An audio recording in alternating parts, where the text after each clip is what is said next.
Что эта мама нашла в школьном рюкзаке своего? Сын был шокирован. Она обнаружила, что Люси Трент проводила много времени, борясь с трудностями. Это было частью ее работы, она была директором школы.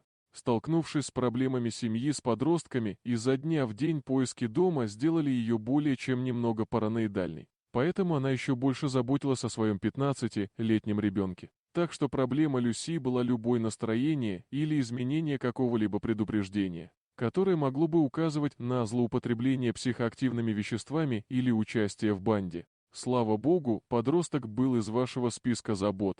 Люси постоянно следила за своим сыном и заметила, что он каждый день приходил домой поздно после школы и рассказывал своей матери, что он был у друга, а по выходным просто пропадал. Куда он пошел, что он делал? Люси все еще беспокоилась. Внезапно его школа ухудшилась, и вскоре после этого Люси начала собирать рюкзак своего друга. Если бы они столкнулись с этим, она бы призналась, что нарушила его конфиденциальность, но так как никто не знал, что она сделала, это просто и одно. На следующий день она нашла больше, чем ожидала. Она открыла твой рюкзак и нашла черный пластиковый пакет.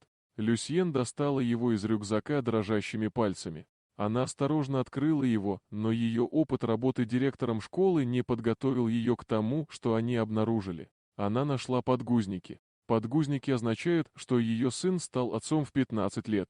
Он ходил туда каждый день днем и по выходным, чтобы побыть со своим ребенком и его матерью. Куда он ходил и как она могла это узнать?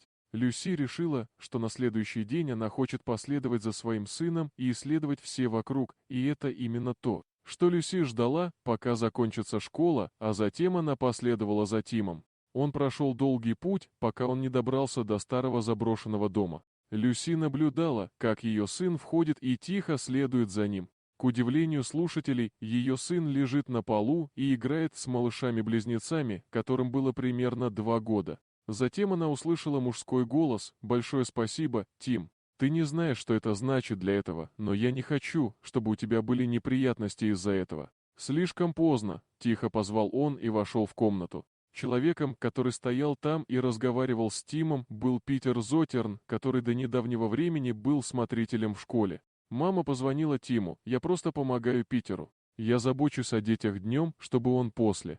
Люси спросила Питера, и он сказал, что работает неполный рабочий день по выходным в старом доме. «Эти дети — мои внуки. Моя дочь родила их у меня 3 месяца назад, и она так и не вернулась. Вот почему я так поздно приходил на работу в последнее время и почему я все время уходил рано. Я не мог оставить ее одну».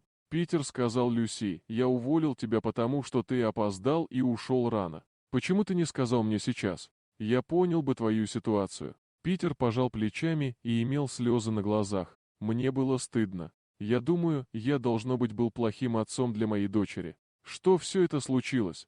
Люси обнимает Тима и говорит: «Да, это да, и я должна научиться доверять ему больше». Она добавила: «Если тебя это касается, Питер, мне искренне жаль, что я уволила тебя, и я хочу, чтобы ты вернулся к работе в школе. Мы все поможем тебе с детьми».